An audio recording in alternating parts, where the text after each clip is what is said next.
Bienvenue sur Télé Antilles dans cette émission. Donc les invités de Mike avec aujourd'hui donc une grande dame pour nous accompagner. On parlera donc de la drépanocytose. Donc elle est alors la présidente donc de cette association, la PIPD, c'est Jenny Hippocrate qu'on accueillera dans quelques instants. On voudrais également saluer Peggy Ladéon qui nous réalise cette émission. On remercie également Jean-François Saint-Louis qui participera donc à la réalisation également. Que vous soyez donc au nord, au sud, à l'est, à l'ouest donc de l'Hexagone, que vous soyez en Martinique, en Guadeloupe, en Guyane, à La Réunion, en Corse. Vous pouvez également suivre cette émission sur le YouTube donc de Télé Antilles, sur le Facebook de Télé Antilles, mais également sur Dailymotion. Nous sommes avec Jenny Hippocrate. Madame la Présidente, bonjour, bienvenue dans cette émission, Jenny. Bonjour Mike. Très heureux donc de t'accueillir. Donc Jenny, alors j'ai envie de dire comme ça avant de démarrer cette émission, qui ne connaît pas Jenny Hippocrate? Il y en a beaucoup qui ne connaissent pas Jenny Hippocrate. Hein. Il y en a énormément. Pourtant, depuis une trentaine d'années, donc tu sillonnes donc, tous les médias, j'ai même envie de dire la planète, puisqu'on a déjà 68 antennes donc de la PIPD à travers le monde. C'est ça, 68 antennes partout sur tous les continents. Ouais.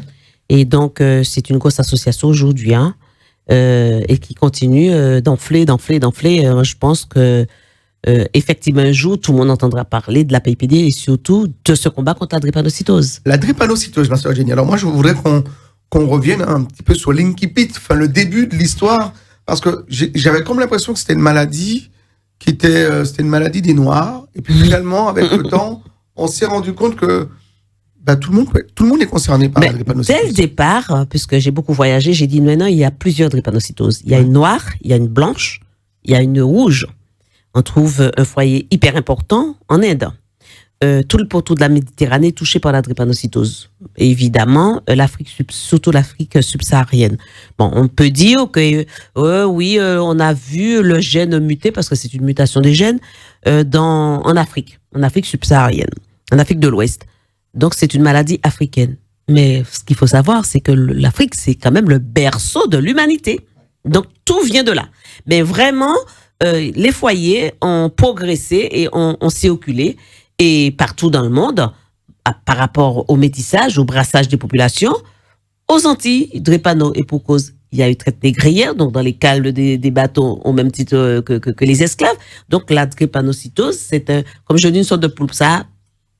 C'est-à-dire que c'est une maladie qui s'est érigée donc depuis la nuit des temps, donc depuis la drépanocytose est aussi vieille que le monde. Hein. Tu sais, c'est une mutation des gènes pour se protéger contre la malaria, le paludisme. Ouais. Les moustiques sont là depuis non, d'accord? Et pour se protéger contre ce virus, le gène a muté dans le corps. C'est pour ça qu'ils disent que les drépano ne meurent pas du paludisme. C'est complètement faux. On attrape moins le paludisme, mais on en meurt, et brutalement. Parce que si on n'a paludisme et drépano, on en meurt. Et c'est la première maladie génétique identifiée. Tu te rends compte? Ça fait plus de 70 ans. Ils font rien du tout. Donc on la connaît. On la connaît. Ouais. Elle a fait partie du combat de Martin Luther King. Oui, donc on l'a étudié. De Nixon. On l'a étudié. D'accord? Le premier malade atteint de la drépanocytose, c'était à cette époque. Et c'était un Barbadien qui était étudiant en soins dentaires. Et il était toujours malade. Et c'est là que James Herrick, c'est-à-dire un grand scientifique, découvre qu'il y a une hémoglobine anormale. Et c'est là qu'on a commencé à chercher. D'où le mot S, parce que l'hémoglobine est en forme de fossile de croissant de lune. Et donc, sickle cell. C'est pour ça qu'on dit hémoglobine S. D'accord? Et donc, la drépanocytose, elle est, je dirais, connue des scientifiques, au moins de nom. D'accord? Moins peut-être par rapport à leur recherche, parce qu'il n'y a pas d'enveloppe, il n'y a pas d'argent. Quand il n'y a pas d'argent, on ne fait rien du tout. Tu vois, quand on met de l'argent sous la table, tout le monde accourt. C'est volontaire, selon toi, ma chère Jenny, qu'aujourd'hui, donc quelques décennies, peut-être même plus d'un siècle après, la maladie, elle est restée là, elle est un peu passée aux oubliettes par rapport elle a toujours été négligée. À nos dirigeants. Elle a toujours été négligée, elle a toujours été oubliée. Et pourquoi je viens de te parler d'argent? Tout repose sur l'argent, c'est le nerf de la guerre. Quand une ministre de la Santé à l'époque, directrice de la Haute Autorité de Santé, te dit la maladie n'est pas rentable, on comprend bien. la maladie des pauvres, la maladie de l'Afrique, la maladie des Antilles, la maladie des Arabes. C'est pas moi qui l'ai dit comme ça, c'est l'ex-ministre de la Santé, Madame Buzyn. Donc, évidemment, les laboratoires n'accourent pas. Et la médecine, tu sais, on va pas se voiler la face. Nous sommes dans des pays très racistes. Même la France est un pays raciste. Parce que même si les laboratoires de font rien, et pourquoi l'État met pas d'argent sur la table? Ça veut dire qu'on n'intéresse pas l'État. Il faudrait qu'on se mette ça dans la tête. On n'intéresse pas l'État français. Et puis d'autres États, les Noirs ne n'intéressent pas non plus. On va parler de Grande-Bretagne ou d'ailleurs. Oui, mais en même temps, on a dit aujourd'hui que ce ne sont pas que les Noirs qui sont concernés. Mais oui, mais c'est ça leur faute. Ouais. C'est pour ça, moi je leur dis, la drépanocytose est dans un ciblage ethnique, ce qui est anticonstitutionnel. La France n'a même pas peur de se mettre en danger pour dire c'est un pays dirigé par des personnes hors la loi. Parce qu'on n'a pas le droit de garder une maladie confinée dans les oubliettes par rapport aux origines ethniques. Donc ce ciblage ethnique des parents, c'est pas possible. Ils sont même capables de se mettre en danger. D'accord? Donc, je leur ai dit, la drépanocytose, vous allez la voir sur la tronche, c'est pas une maladie des Noirs. En 2019, 5 bébés blancs, parce qu'on a fait une étude en aveugle, on a dépisté une partie de la population des bébés naissants. 5 bébés blancs sont passés entre les mailles du filet. Voilà.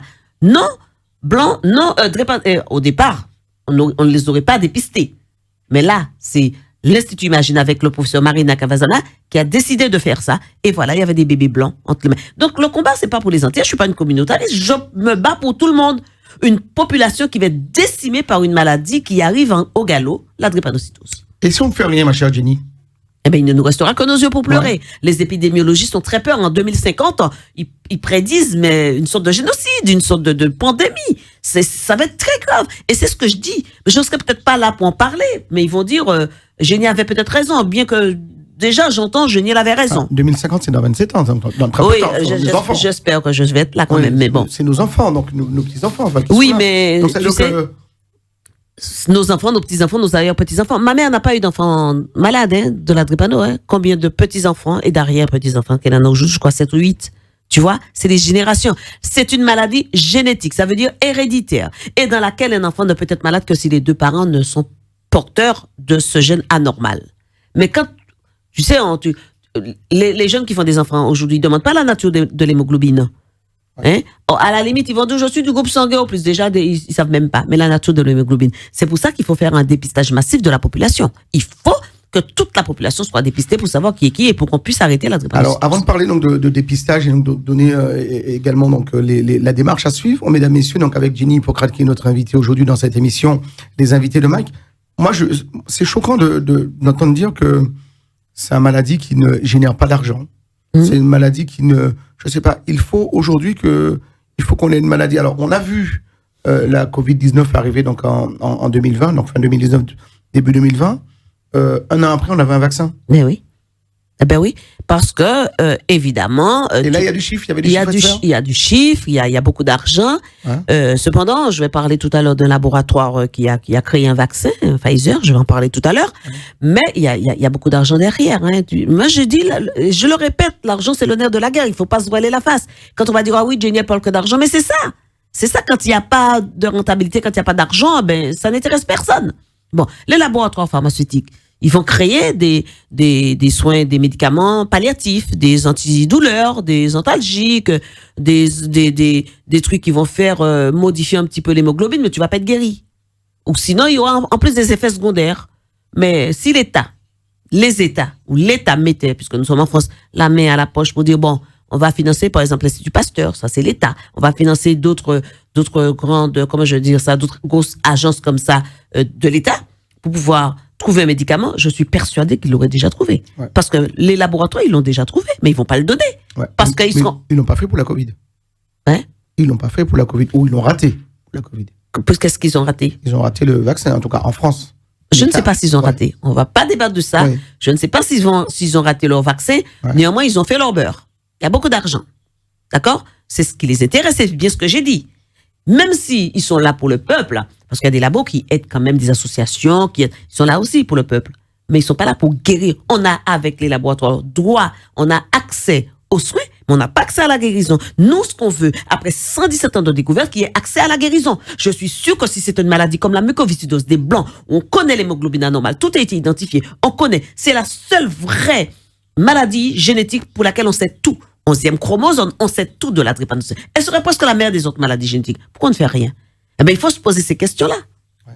Alors, ma chère Jenny, toi qui rencontres du monde, qui rencontres donc des personnalités politiques, des personnes influentes, quand tu les rencontres, ces personnes-là, et que tu présentes le sujet que tu maîtrises parfaitement, depuis des années, tu es dedans, mais tu n'es pas entendu, tu n'es pas soutenu, tu n'es pas accompagné?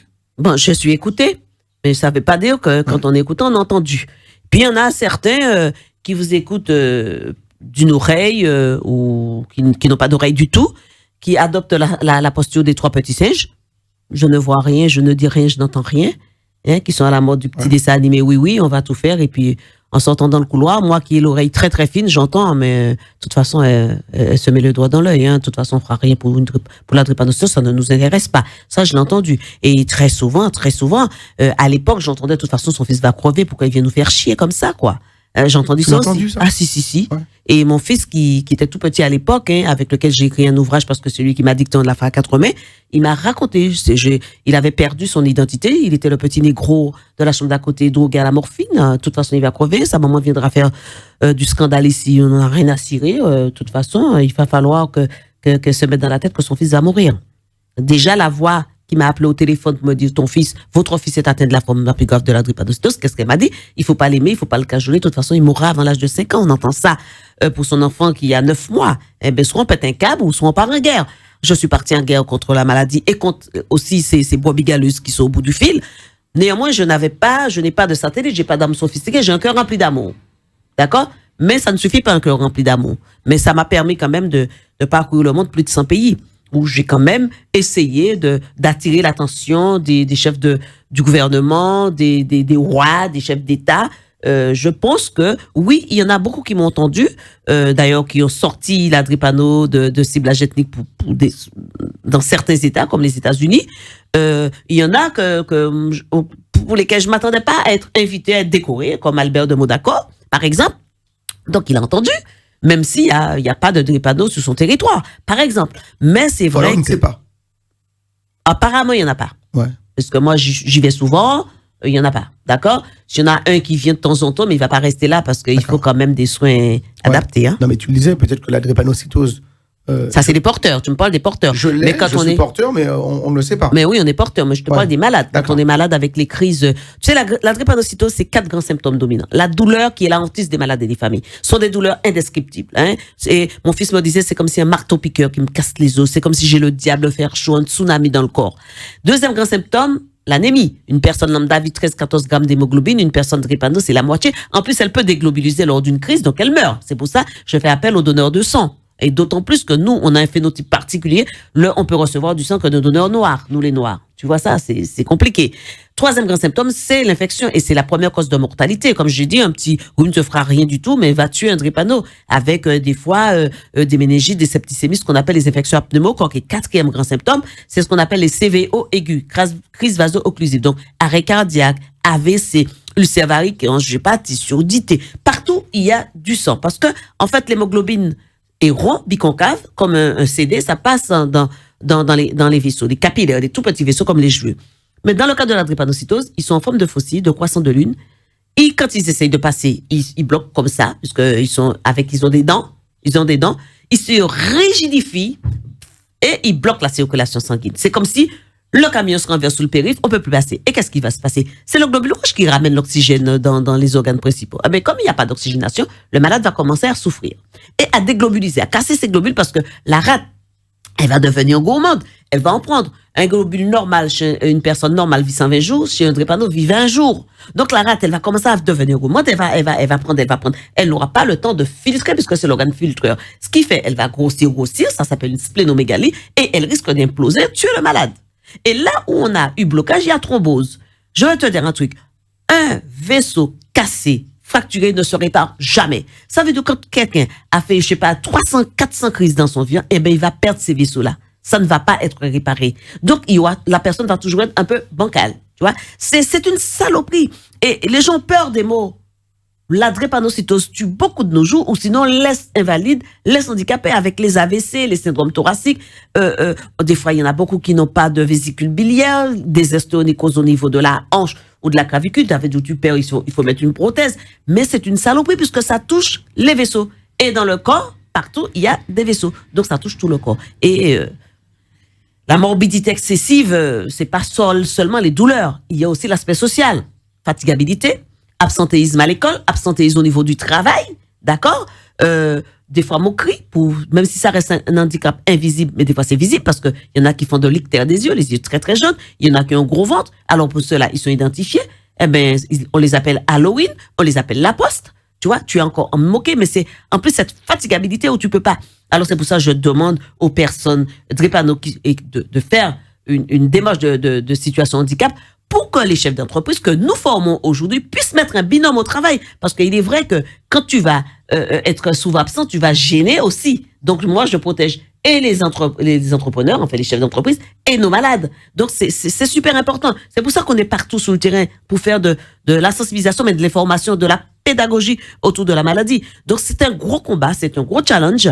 Il faut des personnes compétentes. Moi, je suis experte de la drépanocytose depuis longtemps. Ben, on l'entend maintenant. Donc là, aujourd'hui, technicienne, experte, donc tu connais parfaitement la maladie. Non, j'ai fait un DU. Oui. J'ai fait un DU, j'ai fait un diplôme universitaire génétique. Oui. D'accord? Et mon titre de mémoire, c'était l'accompagnement de l'enfant drépanocytaire en provenance d'Afrique, l'aspect socioculturel et la symbolique du sang. Je crois que je suis la seule et unique à l'avoir fait au monde. Parce que pour mieux comprendre la symbolique du sang, il fallait chercher pourquoi on a peur du sang. Donc, j'ai dû lire la Bible, j'ai dû lire le Coran, donc aller chez Abraham, tu vois, pour comprendre pourquoi il y a cette symbolique, relire toute l'histoire d'Isis avec le sang qui jaillit de ses mamelons. J'ai dû tout lire, c'est des nuits et des nuits et des nuits. 17 pays d'Afrique. Je suis allée voir les tradipraticiens, je suis allée voir les marabouts, les églises du réveil, là où on tue des enfants drépano. Des fois, dans certaines contrées, on met du mazout dans le vagin de petites filles, on les brûle vivantes. Avec le mazout, on les explose. Donc, je suis allée vers ces gens-là. Et d'ailleurs, samedi dernier, il y a quelqu'un encore qui nous disait, oui, dans mon pays, on tue les enfants drépanocytaires, on les lapide. Les femmes sont répudiées, des fois, pas par leur mari, mais par la belle-mère qui dit non, c'est ma belle-fille qui a la maladie. Elle sait même pas que son fils aussi est porteur de la maladie. Tu vois, c'est toute cette pédagogie qu'il faut faire. Mais pour ça, il faut voyager, il faut de l'argent, mais c'est énorme. Donc, aujourd'hui, je suis devenue ce qu'on appelle une personne incontournable, puisque je suis aussi consultante dans certains pays d'Afrique. Mais il faudrait qu'il y en êt beaucoup plus. Parce qu'il y a des médecins, oui, mais les médecins, ils sont dans les hôpitaux. Mais des gens qui peuvent aller sur le terrain, comme on m'a vu dernièrement faire du dépistage massif en Côte d'Ivoire, mais il en faut beaucoup plus. Et pour ça, il faut pouvoir les former. Et pour les former, il faut créer des formations. Les formations, ça coûte. Donc, on est dans ce qu'on appelle le mythe du Sisyphe, le système du chien qui se mord la queue. On n'avance pas comme on voudrait, même si beaucoup d'efforts ont été faits par certaines personnes et évidemment les associations, pas seulement la mienne, sont sur le terrain. Voilà, et vous comprendrez, mesdames, messieurs, pourquoi il faut soutenir la PIPD, donc l'association pour l'information et la prévention de la drépanocytose. Voilà, donc qui est donc présidée par Jenny Hippocrate, notre invitée aujourd'hui dans cette émission. Les invités de Mike, donc ma chère Jenny, je te remercie donc d'avoir répondu à cette invitation. Mais c'est vrai qu'on comprend. En tout cas, on tente de comprendre un petit peu mieux, parce que souvent, c'est occulté. On se dit, oui, mais la drépanocytose, voilà. Alors aujourd'hui, donc, c'est une maladie qui est connue, tu l'as dit. Enfin, qui est assez connue. C'est pas encore assez connu, parce que, franchement, quand on dit à quelqu'un drépano, tu entends drépano quoi? Enfin, elle est connue, sauf qu'on ne fait pas grand-chose. En gros, c'est ça. Elle n'est pas assez connue. Ouais, elle est quand même méconnue, parce que c'est la maladie génétique la plus répandue au monde. Mais le triste privilège qu'elle a, plus répandue au monde aussi, c'est une maladie, malheureusement, qui touche, qu'on a racialisée, quoi. Voilà. Donc, alors que c'est plus tout à fait le cas. Tout le monde peut être concerné. Tout le monde peut être concerné aujourd'hui. Voilà. Très bien. Jenny Hippocrate, mesdames, messieurs, notre invitée dans cette émission, donc, pour nous parler donc, de la drépanocytose. Ma chère Jenny, alors aujourd'hui, donc en 2022, on peut très facilement, d'ailleurs tu le conseilles, tu le recommandes, se faire dépister. On peut se faire dépister partout. En France, on peut se faire dépister. Il y a des centres de référence, de compétences pour se faire dépister gratuitement. Mais on peut demander à son médecin une ordonnance pour faire l'électrophorèse de l'hémoglobine. Donc, si on oublie le nom, le dépistage de la drépanocytose, on est remboursé et on a les résultats dans 15 jours. Donc, on sait. Ça, c'est un labo. Néanmoins, il y a des tests qui commencent à exister. Bien. C'est Rapide, ça rapide. c'est ce qu'on veut faire, justement, le Ouais. dépistage massif de la population. En 5-10 minutes, on a le résultat. On l'a fait pour la Covid. Encore, Oui. La Oh, Covid, c'était encore plus vite. Voilà. C'est- Pour la drépanocytose, c'est Ouais. encore plus rapide. En 5-10 Ouais. minutes, tu repars avec la nature de ton hémoglobine. C'est ce qu'on veut faire. C'est ce qu'on veut faire. Et je me bats pour que ça se fasse. Mais pareil, il faudrait que la Haute Autorité de Santé ou le ministère de la Santé mettent la main à la poche pour pouvoir acheter ces tests qui coûtent en gros 2,71 € aux États-Unis avec les frais d'envoi, en gros 3 € et quelques. C'est pas la mer à boire. Parce que quand on est dans ce ciblage ethnique, tu sais combien ça coûterait si on dépistait toute la population dès la naissance? Même pas 200 000 € en plus. C'est pas le montant des petits fous de l'Élysée. D'accord? Ça, c'est, non, mais on se fiche de qui, là? On se fiche de nous. On est à abattre. On est à abattre. Mais comme j'ai dit, la maladie, elle avance, le métissage. Et Dieu merci, je dis bien Dieu merci, puisque on est dans le connecting people, tout le monde se côtoie, tout le monde fait des enfants ensemble. Il y a plus de barrage, je dirais presque racial. Mais ça touche encore plus de personnes. Parce que d'ici quelques années, le monde sera métissé. Parce que les blancs vont partir, puisqu'il y a la génération du métissage qui arrive. Et avec la génération du métissage, des maladies. Pas forcément la drépanocytose, d'autres maladies. Le métissage, c'est super beau. Moi, je suis contente de tout ça. Mais ça va entraîner aussi des maladies. Et dont la drépanocytose. C'est pas pour que les gens ils se marient pas entre eux, hein, parce qu'on ne sait même plus qui est qui aujourd'hui, hein, même depuis très longtemps. Mais voilà. Mais donc, du coup, on sera devant une peuplade avec des hémoglobines anormales, on ne saura plus quoi faire. Alors que dans les années 80, on en parlait déjà beaucoup en France. C'est pas normal ce qui se passe. C'est pas normal. Alors, soit ces hommes-là, ces hommes politiques, ces gouvernements, je parle pas seulement de la France, ils sont aveugles, ils sont sourds, ils sont muets, Ouais. soit il y a un problème. Mais vous les écrivez avec la PIPD, donc vous, Oh là. vous demandez à ce que donc cette Oh là. maladie donc soit prise en main et que les chercheurs donc puissent travailler donc dignement, sérieusement pour qu'on puisse trouver des médicaments. Mais Qu'est-ce Mike, qu'ils vous disent? je vais te dire un truc. Déjà, le ministère de la Santé nous donne 0 € de subvention. Alors que tout ce qu'on est en train de faire Pourquoi? là, parce que ça les intéresse pas. Tout ce qu'on est en train de faire là, c'est le dada de l'État. On se substitue à l'État. 0 €. On a une subvention de la région Île-de-France. Et Mme Pécresse veut justement sortir la drépanocytose de ce ciblage ethnique.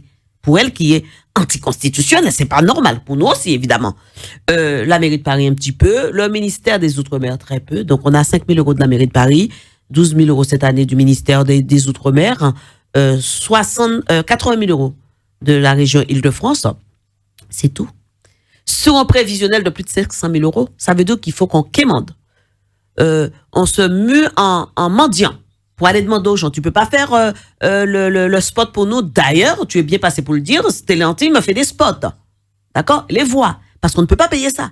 Alors qu'on est devant une maladie aussi importante. Mais oui, mais quand on y va, comme je viens de te dire, oui, madame, oh là là, mais c'est ahurissant ce que vous dites là. C'est inimaginable. Mais quand tu tournes les talons, le dossier à la poubelle, hein? Ouais.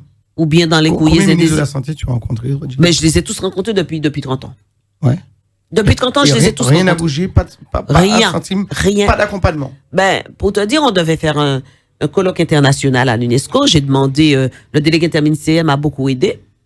Normalement, le ministère de la Santé, un colloque international, devait être là en premier. Oui, à l'époque, M. Véran, il a dit OK. Et quelques jours plus tard, quand j'ai appelé le cabinet, ben non, c'est pas au programme. Par exemple. Mais c'est frustrant.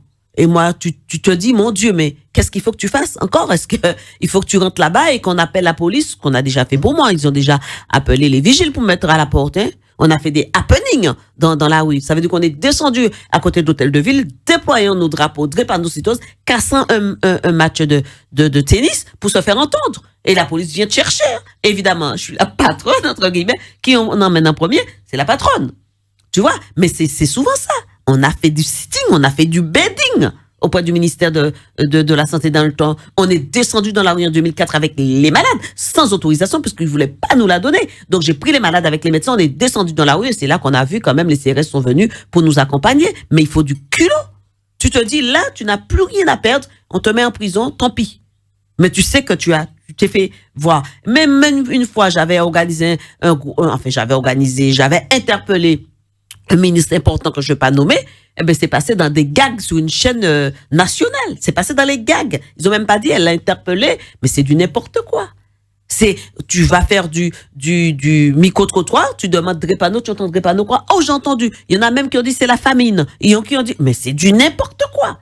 Ça n'intéresse pas. Même quand les affiches sont dans le métro, tu vois les gens s'arrêter. Une fois, j'étais devant mon affiche dans le métro, une femme disait, mais c'est quoi ça? C'est quoi ça? Elle était en train de regarder. Ah oui, ok, d'accord, c'est ça la maladie des Noirs. Ah ben, je l'ai interpellée tout de suite. Hein. J'ai dit, madame, c'est pas une maladie des Noirs. Et vous êtes de quelle origine? Et là, il me sort, je suis d'origine maghrébine. J'ai dit, vous savez combien le pourcentage au Maghreb? Alors, tu en l'affaire et puis allez sur le site. Et aujourd'hui, par exemple, moi, j'ai des chiffres, par exemple, pour l'Arabie Saoudite, c'est 27% de la population concernée. Au Brésil, c'est 10 millions de personnes concernées. Mais c'est alors, on ne fait rien du tout. Mais ils sont restés avec ces œillères d'en dire, c'est la maladie des Noirs, des pauvres, on ne va rien faire. Pendant ce temps-là, on va voir ce qui va se passer. Interpeller le président de la République, déjà fait? Oui. D'ailleurs, le jour de mon gala, le 17 juin, il a adressé un texto au délégué interministériel qui était le parrain, donc Maël Diza, et tout le monde, il l'a lu devant tout le monde, tu diras à Génie, c'était exactement ça, que je vais m'occuper de la drépanocytose, tu diras à Génie, j'ai compris son combat, tu diras à Génie, tu diras à Génie. Et mais depuis rien. Bon, ils avaient dit deuxième semestre. À chaque fois, c'est deuxième semestre d'une année. Les années passent. Pas de budget. Madame Macron, elle a été super sympathique avec moi. Hein, on l'a vu avec moi et tout, mais elle m'a dit OK. Mais elle a retourné effectivement mon dossier au ministère de la Santé et je l'ai pris sur le ministère de la Santé dans les boîtes à lettres. Il doit avoir des dents ou des cisailles, on coupe et il n'y a plus rien après. Voilà. Donc, à chaque fois, c'est pareil, comme je te dis, dans le système du chien qui se mord la queue. Donc, on revient toujours. Alors, il y a des gens qui m'ont dit, peut-être que tu ne sais pas faire les dossiers. J'ai tout employé. J'ai payé de ma poche pour faire des dossiers. D'accord? Rien. Il y en a qui m'ont dit, peut-être que tu ne sais pas la bonne personne. Ben, j'ai tout fait. On a interpellé les grandes chaînes de télévision. Quelques-unes nous ont reçus, d'autres pas. Moi, j'ai été reçu à la BBC World, à CNN, mais moins ici, en France TF1, oui, un petit peu.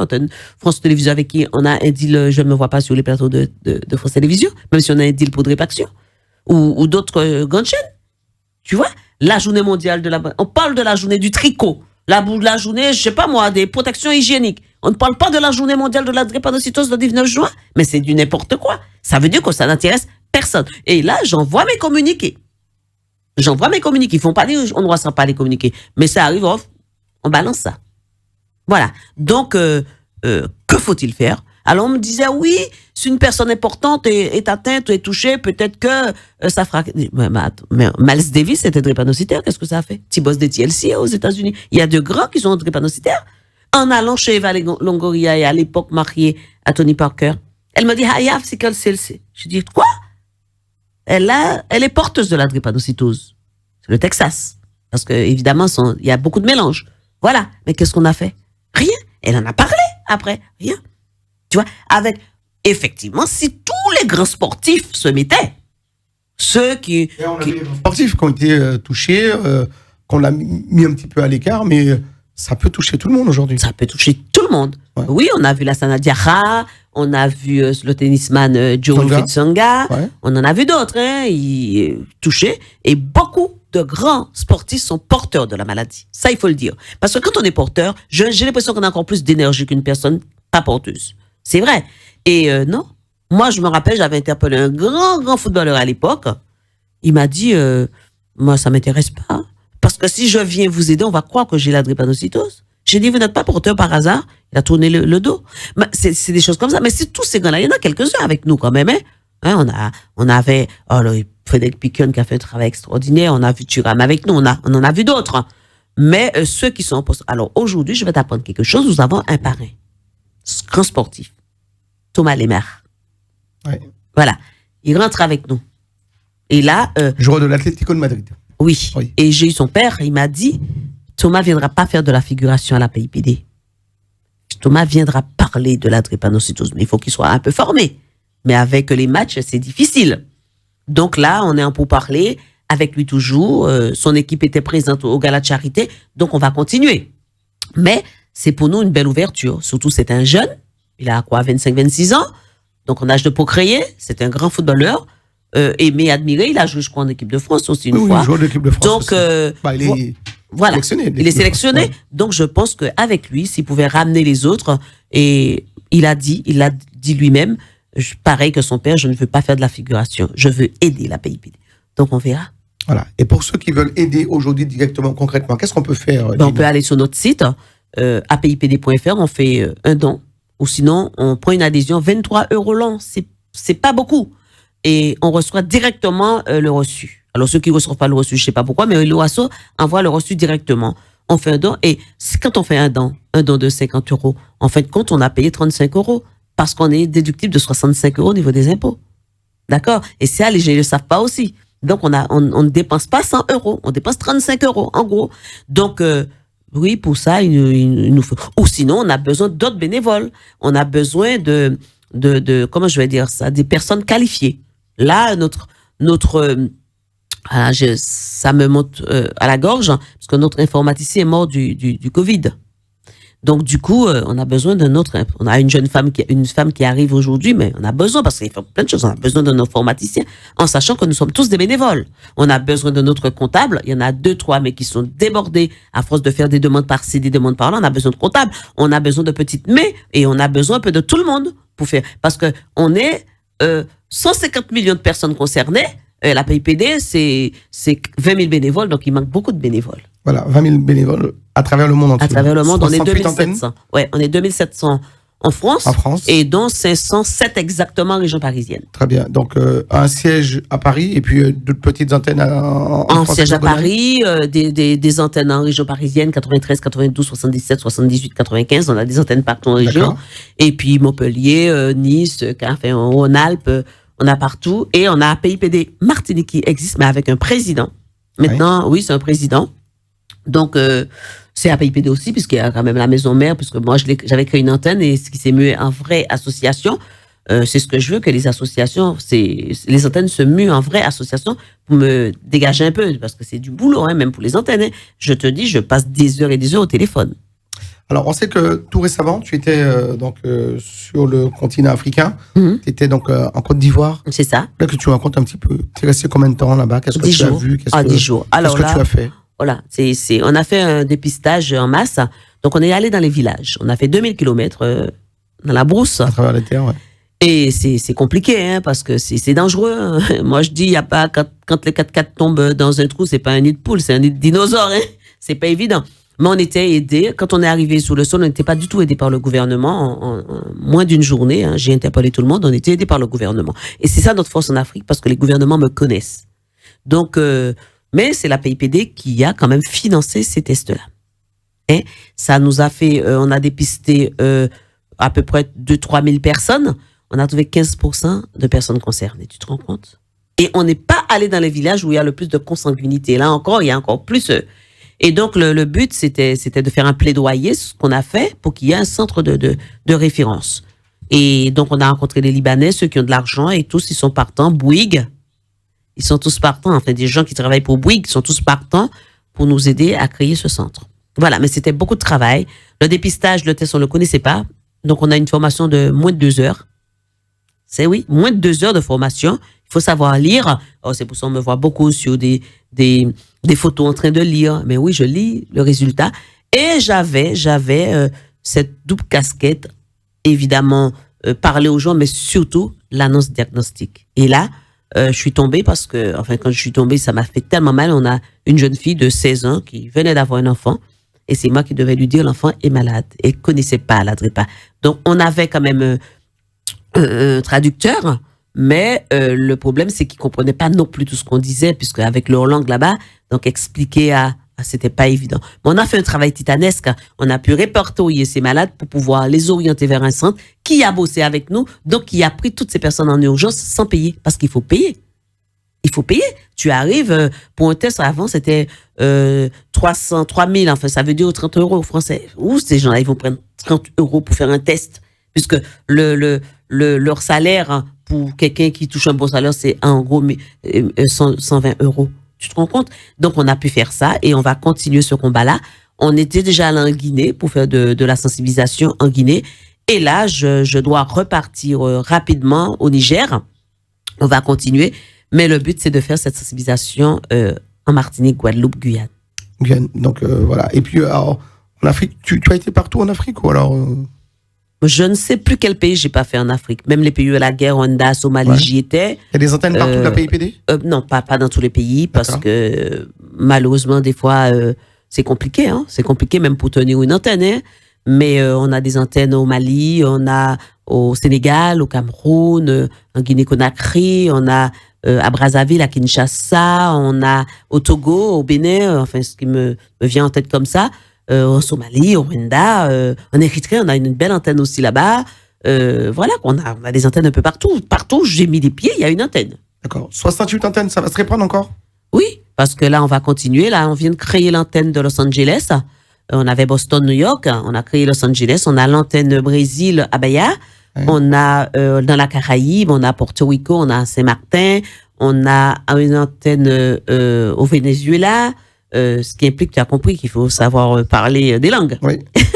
Et donc, voilà, on a un peu partout des antennes comme ça. Et puis, il y a des pays où il y a 2-3 antennes. D'accord. Comme par exemple en France, vous avez une antenne à Paris. Vous avez donc et puis, on en aurait eu beaucoup plus parce qu'il y en a qui se ferment quand on les appelle. Soit le président, leur présidente est décédé parce qu'il était même drépanocytaire, donc c'est à l'abandon. Sinon, on aurait à peu près 140 à 150 antennes, sinon, dans le monde. Très bien. Jenny Hippocrate, mesdames, messieurs, donc notre invité aujourd'hui dans cette émission, les invités de Mike.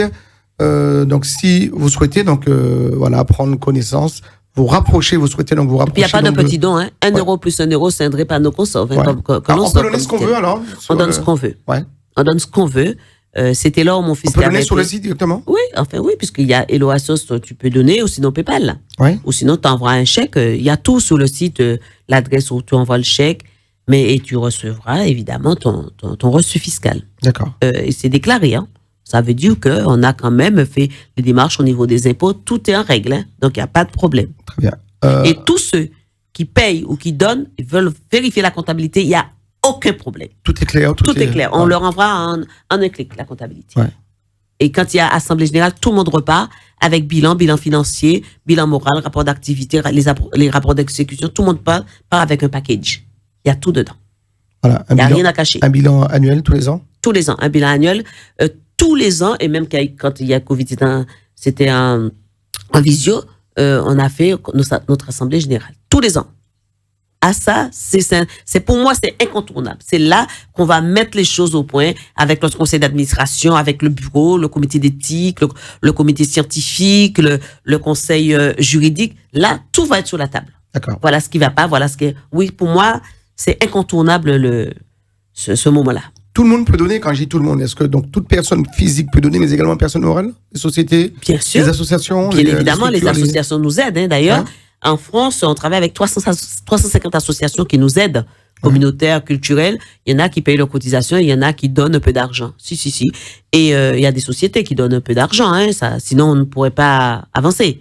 Et surtout en Martinique. Surtout en Martinique, il y a des sociétés qui nous aident. Sinon, on ne pourrait jamais avancer avec ce qu'on a comme subvention.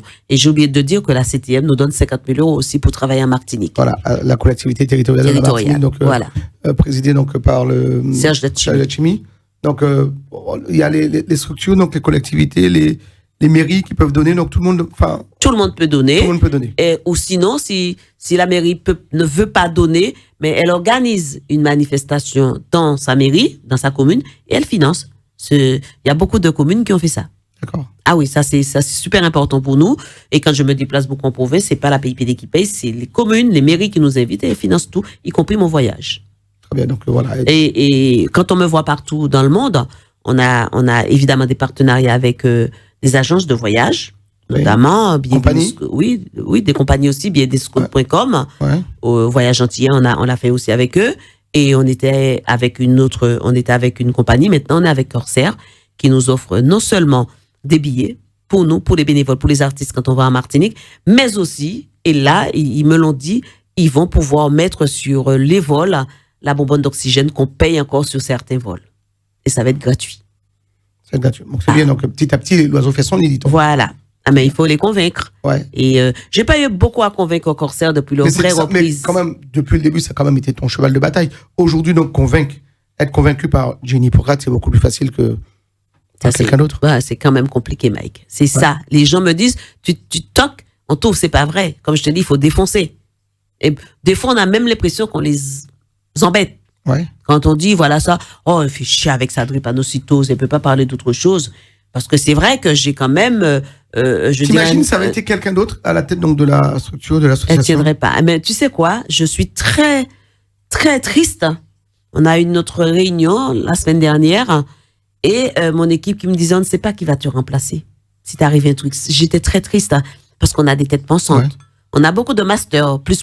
On a beaucoup de docteurs en plus. Et quand on me dit ça, on dit, moi, on n'a pas ton caractère, on n'a pas ton aura, on n'a pas ça. Tu as un package de choses sur toi qui fait que, et moi, je ne me rendais pas compte que c'était un peu vrai, mais ils me disent, et c'est surtout le caractère. Ouais. On te dit, dégage, tu dégages, mais je ne vais pas dégager. Mais entre nous, Jenny, tu es vraiment le vecteur, enfin, on parle de termes mathématiques, mais tu es le dénominateur commun pour mener cette barque-là, parce que ça te ressemble. J'ai toujours été dans le caritatif. J'étais à l'Armée du Salut, Emmaüs. Ouais. J'ai encadré les jeunes délinquants de la ville, parce que j'étais psychologue en milieu carcéral de formation. Donc, voilà. Mais j'ai toujours été ça. Et petite, très jeune, je vais te dire un truc qui va te faire rigoler. Les Misérables. Ouais. Je disais à maman, je vais venger Cosette, hein. Ouais. Donc oui. Voilà. Tu étais déjà dans Victor Hugo. Ah, j'étais déjà à la vengeance de quelqu'un. Et quand on attaquait, même entre nous, les camarades de classe, des fois, ils sont un petit peu méchants, mais ils se rendent pas compte. Mais c'est moi qui défendais mes copines. Non, tu dis pas ça, tu fais pas ça, tu te moques pas d'elles. Mais j'ai toujours été comme ça. Et une fonceuse, une intrépide. Et voilà, ça a continué. Quand j'étais étudiante, oh là, le racisme et tout. Mais qu'est-ce qu'elle vient foutre, assistante sociale? Une blague. Après, c'était psychologue. Qu'est-ce qu'elle vient foutre? Psychologue, elle est noire. Tu vois, et c'est des choses comme ça que j'ai entendues toute ma vie. J'ai dit là, et je l'ai écrit dans mon livre, Le président de la République est une femme noire, la noire, elle t'emmerde. Elle va continuer à t'emmerder. Et j'ai toujours été comme ça. Moi, je me rappelle, maman, quand elle me disait, tu baisses les yeux quand je te parle, je dis, je baisse parce que tu es maman. Mais sinon, je ne baisserai pas. Elle rigolait. Je dis, je baisse parce que tu es maman. C'est le respect, en fait. Sinon, je ne baisserai pas. Et quand elle m'a dit, tu baisses les yeux devant le professeur, j'ai dit, non, je l'emmerde parce que lui m'a fait chier. C'est lui qui m'a donné une mauvaise note alors que je devais avoir une bonne note parce qu'il ne m'aime pas. Et parce qu'il y a un truc de politique comme tu es dans telle politique, lui là, et je le disais. Et en fait, quand j'ai commencé à faire mon combat, les professeurs qui étaient encore vivants m'ont appelé, ils m'ont dit, on savait que tu allais faire un truc pour la défense des autres.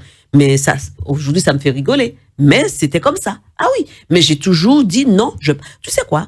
Je suis née, à 7 mois, prématurée. Ma mère venait de perdre un fils mort noyé. Et elle a disjoncté. Elle m'a eu toute seule, elle m'a oubliée sous le ciment de la cuisine. Donc ma vie s'est énoncée en termes de combat. Pour survivre, j'ai dû me battre pendant 4 heures, prématurée, sous le ciment. Et un monsieur avait prophétisé, bon, si elle meurt pas, elle vivra. Bon, je sais pas s'il y a un état entre les deux, mais bon, c'est ce qu'il avait dit. Donc ma vie s'est énoncée dès le départ en termes de combat. C'est pas aujourd'hui que je vais baisser les armes. Et ces armes-là, c'est ce cœur-là. Très bien. Ta vie, quand on t'écoute, ma chère Jenny, c'est un roman. Hein, donc, on pourrait même en faire un film. J'ai écrit D'ailleurs, on va 4 autobiographies. On va, parce que la plume, hein, tu aimes aussi écrire. Tu as beaucoup écrit. Ton fils également. La plume, c'est vraiment mon ami. Hein. Taylor a écrit. Alors, les nouvelles de Taylor. Alors, on ne peut pas parler de la drépanocytose sans parler donc de Taylor, ton fils. Qui a été donc, on peut le dire, donc ton cheval de bataille, puisque c'est pour lui que tu es d'abord parti en guerre. Comment il va aujourd'hui? Pendant que je te parle là, on lui fait son échange transfusionnel. Il est à l'hôpital. On est en train de lui enlever son mauvais sang pour lui en mettre du bon. Je profite pour remercier toutes ces personnes qui donnent leur sang. Et Taylor me disait, enfin, il l'a dit lors des manifestations de l'association, je n'ai pas peur parce que à moi tout seul, je suis une armée. J'ai pratiquement 1000 personnes dans mon corps. Il parlait des donneurs de sang. C'est triste quand une maman entend ça. 1000 personnes dans mon corps. Donc, je suis une armée à moi tout seul. D'accord. Transfuser combien de fois par... Toutes les 6 semaines. Toutes les 6 semaines. Transfuser, échanger toutes les 6 semaines. Ouais. Mais s'il fait une crise quand même, là, il a encore transfusé. Et peut-être même 2 fois. Et pendant l'échange transfusionnel, c'est entre 6 et 10 kilos. C'est dur, hein? Alors, tu vois le sang avec ces machines-là qui descend dans les veines de ton enfant. Mais c'est ça qui le maintient en vie. Alors, je me suis battue pour qu'il y ait ces machines en Martinique, parce que c'était encore à l'époque où on pompait. c'était 6 heures, 7 heures à l'hôpital pour pomper, ça te cassait les veines. Mais on avait quand même des professionnels hors du commun. Des personnes mais aguerries, des gens qui étaient là pour... Moi, en tout cas, c'est ce que j'ai vu parmi les infirmières en Martinique pour quand il allait échanger.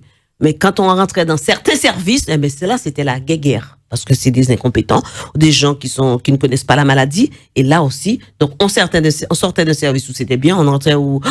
Oh, moi, je te dis, des fois, ça te puise toute ton énergie. Avec la nouvelle technologie, combien d'heures aujourd'hui pour être transfusé? Pour être échangé, ben, 2 heures. Mais le temps de faire... Quelle est la différence entre la transfusion et l'échange? La transfusion, on te transfuse et tu gardes ton mauvais sang. D'accord. L'échange, on t'enlève du mauvais sang, c'est pas la dialyse, parce que les gens m'ont souvent dit, c'est la dialyse. Non. La dialyse, c'est ton propre sang. C'est le sang d'un donneur qu'on te redonne. Alors, tu as un bras. C'est le filtrage. Voilà. Tu as un bras comme ça. On t'enlève ton mauvais sang qui tombe. J'ai mis beaucoup d'images sur les réseaux. Et l'autre bois, le bon sang rentre. Et là, bon, ça fatigue. Et après, et Taylor me disait, maman, quand on arrive à terme, ça veut dire 5 semaines et demie, puisque c'est 6 semaines, je commence à avoir cette fatigue et ces douleurs. On sent quand le sang, c'est parti. Parce que le sang va se régénérer tout le temps, hein, et y compris ce qu'on te donne. Tu ne vas pas garder à vie. C'est pour ça, c'est toutes les 6 semaines, puisqu'un globule rouge d'une personne drépano vit 20 jours. Puisque le globule drépano va reprendre le dessus. Tu vois? Voilà. C'est compliqué, mais je suis contente que Taylor soit là avec nous parce qu'on m'avait prédit sa mort avant l'âge de 5 ans. Maintenant, il est chef d'entreprise, il pilote, il écrit. C'est pour ça, tout ce qu'on fait cette année. Quel âge aujourd'hui? 30 ans, l'âge de mon combat. Ouais. Et c'est pour ça, cette année, notre thème, c'était célébrons la vie. On en a marre de parler de mortalité. On va célébrer la vie. Et Taylor m'avait dit un jour, maman, c'est pas la mort, bien qu'il m'ait demandé le droit de mourir à l'âge de 5 ans. Après, il m'a demandé le droit de vivre, d'avoir des droits et le droit d'avoir accès à la guérison. 6 ans. Et un jour, il y a quelques années, il était adulte déjà, il m'a dit, maman, tu sais, c'est pas le fait, la mort me fait pas peur, hein. C'est le fait de pas vivre assez longtemps pour te démontrer ce dont je suis capable de faire. C'est beau comme message. Oh là. Eh ben, il m'avait coupé, et puis c'est me couper les jarrets aussi, Taylor, parce qu'il dit des choses, parce que Taylor, il était mort, quand même, il est mort dans mes bras avec une crise cardiaque. Tout le monde est au courant de cette histoire. Dans un hôpital parisien, dans un service de cardiologie, il fait une crise cardiaque. Alors qu'il n'était pas entré pour le cœur. Il était entré pour une crise drépano. On les met là où il y a de la place. Et là, il a fait cette crise cardiaque, mort dans mes bras. Et moi, j'ai sorti du lit, puisque je voyais la tension qui chutait.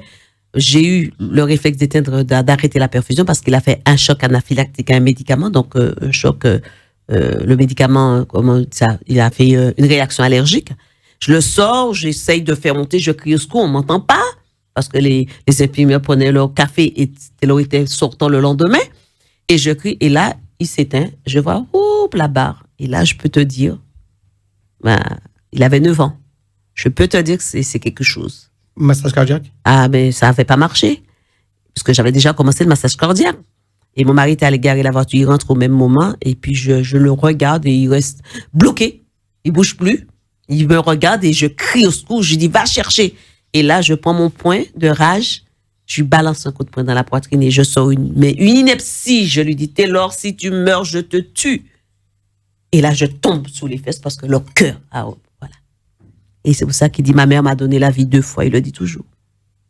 Ouais, Et à l'hôpital, moi, j'ai vu les infirmières pleurer. J'ai vu les médecins pas pleurer parce que Taylor avait fait un arrêt cardiaque, pleurer. De voir ce qui s'était en train de voir au même moment aussi quand il rentrait dans la salle. Voilà, donc... c'est émouvant. On m'a appelé super génie, on m'a appelé... Je dis non, je suis ni super génie, ni super quoi que ce soit, je suis maman. Et je ne suis pas maman de Taylor seulement, je suis maman de tous ceux qui m'appellent maman. C'est une maman qui se bat pour tout le monde. Voilà. C'est ça qui est exceptionnel. Voilà. Et d'où cette... Taylor était des fois à l'hôpital et j'étais sous le terrain en Afrique. Ouais. Voilà. Alors, tu nous as montré donc à travers donc cette force de caractère qui t'anime donc depuis toute petite, mais une générosité hors norme, donc quelque chose. On a l'impression quand on voit Jenny, alors pardonne-moi, donc l'image c'est notre mère Teresa, c'est celle qui s'est battue pour. Je viens d'écrire un texte, je dis je ne suis ni mère Teresa, tu vois, ni sœur Emmanuel ni mère Teresa, pas moins que l'abbé Pierre. C'est un peu tout ça en même temps pour toi. Ouais. En fait, quand je regarde le parcours de Sœur Emmanuel, c'est bizarre, j'ai un petit peu ce parcours. Ouais. Et sans le faire exprès. Je sais pas si... Moi, je sais que mes parents nous ont inculqué des mots. 3 mots. Aider, aimer, donner. Et on ne sortait pas de table si on ne disait pas ça. Donc, je crois que c'est l'éducation. Bon, et puis aussi avec, en plus, peut-être, comme je viens de te dire, le fait de...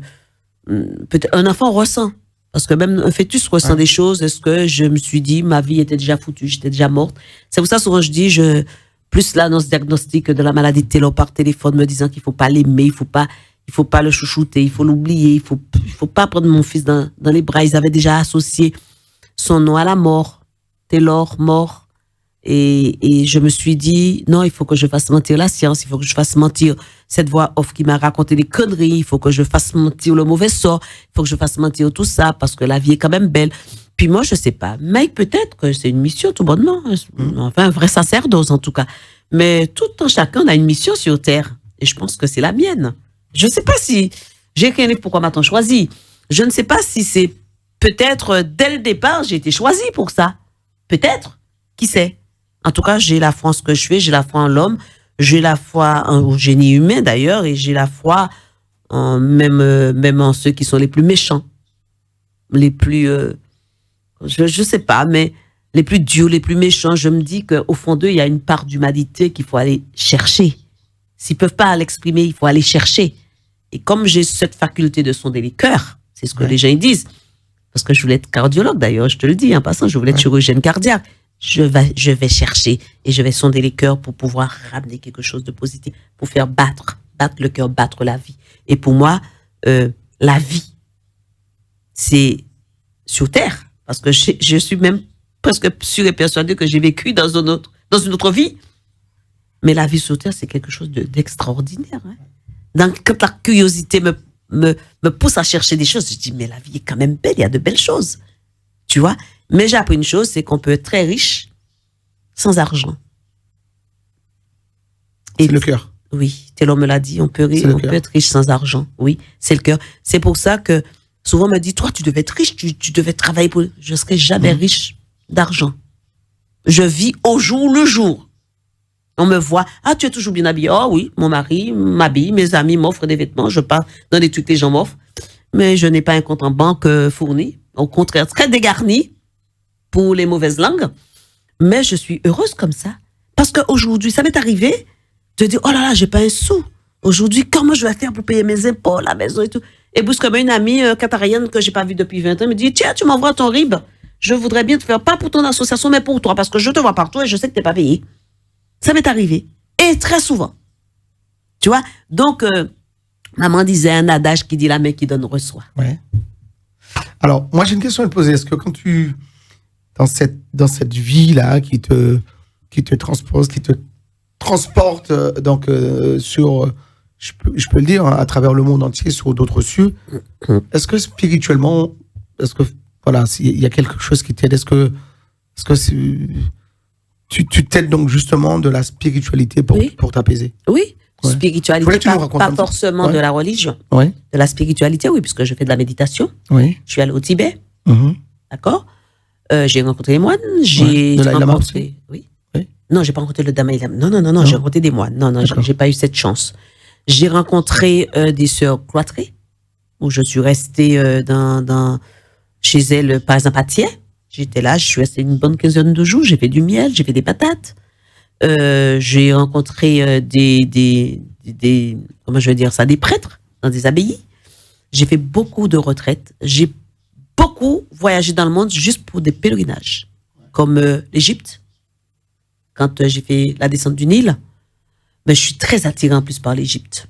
Hein, une force. Oh là là, il y a un jour, en plus Taylor m'a sorti un jour, maman, tu sais que tu es une guerrière égyptienne. Et dernièrement, si elle nous écoute, elle pourra dire, c'est pas vrai, une femme m'a appelé pour me dire que je fais partie des guerrières sumériennes, même avant l'Égypte. Et quelqu'un est venu le lui dire et me donner le message. Elle m'a appelé pour me donner ce message. Il y a quoi? C'est le même jour de mon départ pour revenir à Paris, donc le 31 août. Cette dame me l'a dit. Mais je suis très attirée par l'Égypte, les pharaons. J'ai fait Néfertiti, j'ai fait Luxor, j'ai fait la Vallée des Rois. Oh, j'adore ça. Ouais. J'ai fait tout ça. Mais sinon, je suis très attirée par tout ce qui est Mythologie. Grèce, la mythologie grecque. Mon nom Hippocrate, je pense que c'est un peu les esclaves, hein, qui, hein, tu vois. Puis c'est grec, Hippocrate. Oui, ça c'est les esclaves, c'est les maîtres qui ont donné. Ça ne fait pas forcément du sang grec. J'ai fait quand même faire mon phénotype. Je serai béninoise, guinéenne et caucasienne. Il y a longtemps, c'est pas le truc qu'on fait par Internet, hein, c'était aux États-Unis. Voilà, j'ai cherché qui je suis parce que il m'arrivait des choses extraordinaires. Il fallait que je comprenne ce qui m'arrive. Parce qu'il m'arrivait de savoir et d'anticiper quelque chose qui allait se passer. Et donc, je voulais savoir pourquoi moi. C'est pour ça que j'ai écrit Pourquoi m'a-t-on choisi. Malheureusement, on est en rupture de stock. Il n'y a plus ce livre-là. Tout le monde cherche le livre, mais il n'y en a plus. Mais voilà. Donc, oui, je suis une spirituelle. Taylor est très spirituel aussi. D'accord. Les chakras. Il m'a commencé avec moi par chakra racine. On a évolué ensemble. Et Taylor arrive à détecter les auras. Parce qu'il est très spirituel aussi. Mais comme je te dis, c'est pas une question de religion. D'accord. Et j'ai avec moi des énergéticiennes, des maîtres Reiki. J'ai toutes ces personnes, des magnétiseurs qui sont là, qui m'entourent. Et quand je tombe, ce qui s'est passé au mois de janvier de l'année dernière où j'ai eu un burn-out, c'est ces personnes qui m'ont remise debout. Et même que j'ai dit sur Internet, les réseaux sociaux, que je suis pas bien. Et d'autres sont venus. Mais c'est incroyable. J'en avais 12 à la maison qui se donnaient la main pour me remettre debout. Mais c'est une histoire de dingue. Et voilà. Mais sinon, oui, cette spiritualité, cette fois, je sais qu'il y a une force supérieure que je dois honorer, laquelle, je ne sais pas, mais en tout cas, c'est de la positivité parce que je ne veux pas de la négativité dans ma vie. La positivité, c'est la première arme défensive pour sortir victorieuse de toutes les guerres. Très bien. Moi, j'ai une dernière question. Oui. Pour ma chère Ginny. Est-ce qu'aujourd'hui, donc, à travers ce pèlerinage de vie, aujourd'hui, tu sais qui tu es? Non. Je cherche toujours. Pourquoi m'a-t-on choisi? Beaucoup de personnes m'ont donné des réponses. Une dame, j'ai 3 valises de courrier à la maison. Une dame m'avait interpellée pour me dire, dans un autre monde, vous étiez certainement un homme méchant ou une femme très méchante et vous avez voulu vous réincarner en femme gentille. Ça m'a fait rigoler, mais j'ai gardé ce courrier tout proche de moi. Moi, je ne sais pas qui je suis. Je ne suis pas une fée, je ne suis pas un génie, même si mon nom c'est Jenny. Je sais que seulement je suis la fille d'un coupeur de canne et d'une marchande de poissons. Et je suis fière de le dire. Parce qu'on était riches avec tout ça. On était riches. Alors, je veux juste finir par une chose, si tu le permets. Oui, vas-y. Oui. Je ne sais pas qui je suis, mais je sais qui tu es.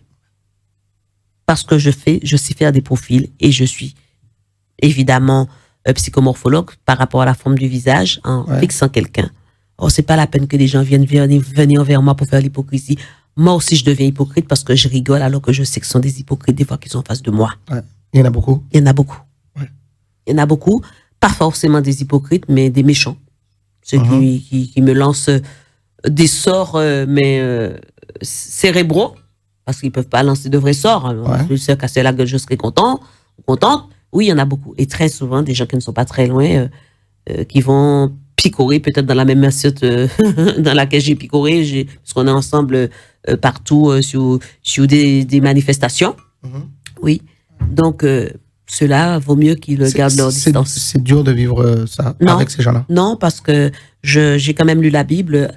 Abel, Caïn et Abel, c'était 2 frères. Ils se sont entretués. Il y avait les guerres. On n'a pas inventé les guerres. Nos ancêtres, avant Jésus-Christ, avaient déjà inventé la guerre. La jalousie existait déjà. Tu sais, tu ne peux pas gommer ce mot-là. La jalousie, sinon, n'existerait pas dans le dictionnaire. S'il n'y avait pas de jalousie, le monde n'existerait pas. D'accord? Mais ceux qui sont machiavéliques, qui font des choses mais méchantes, pas forcément avec moi, même avec d'autres, qui mettent des bâtons dans les roues des compatriotes. Hein? Tu vois, des associations qui essayent de faire, je parle pas de moi là, de faire quelque chose, tu vois, l'autre qui va lui mettre des bâtons dans les roues. C'est pas bien. Faut réfléchir. Et puis, il faut arrêter de dire qu'on a gardé les tares de l'esclavage. Il faut casser les chaînes, il faut avancer, il faut arrêter tout ça. On est maître de soi, on est maître. Le destin, c'est pour moi un noyau et ça, on offre un fruit qui soit beau, venimeux, ce qu'on veut. Mais mettons ce fruit-là à mûrir pour bien le manger et non pas le cueillir sans être mûr, essayer de le faire de le faire mûrir. Il va se gâter, il va pourrir, il va pas mûrir.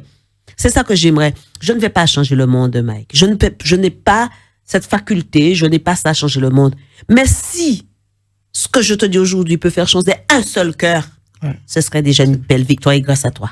Merci et grâce beaucoup. à Téléanti. Alors, dernière petite question. Jenny, c'est le personnage au féminin qui a fait plier Goliath, un peu. Mais tu sais quoi? Ouais. Dans le temps, les femmes, c'était On est dans la les mythologie, là. c'était les guerrières, hein. Ouais. C'était des guerrières, hein. Même en Martinique, hein. Tu sais, les premières, les Amazones, c'était des femmes. Oui. À l'époque des Arawaks, d'accord? Oui. Les femmes, c'était des guerrières. Et c'est pour ça que j'ai horreur quand on me dit, tu es un homme, tu as des couilles. Moi, je leur dis, non, les ovaires sont plus gros que les couilles. Je suis désolée. Et si j'ai une paire d'ovaires, une paire de couilles, excuse-moi de dire ça comme ça à l'antenne, c'est quand même gros, Ouais. tu vois. Goliath, si je l'ai fait plier, j'ai fait plier des Goliaths. J'en ai fait plier. Ouais. Parce que quand tu vas quelque part à l'époque, les maris couche-toi là, sois belle et tais-toi, j'ai toujours entendu, sois belle et ne t'étais jamais, et Marie ne va pas se coucher là. Et Jenny, c'est pas Marie. D'accord? Tu as tout compris ce que je veux te dire par là. Donc, oui, j'ai fait plier ceux qui croyaient qu'ils allaient me faire plier. Je les ai fait plier, moi, en regardant dans les yeux et dire non, et je vais te dénoncer. Je suis la première à écrire un livre sur l'inceste au féminin, hein, la femme qui viole son fils. Mais j'ai eu des représailles de féministes.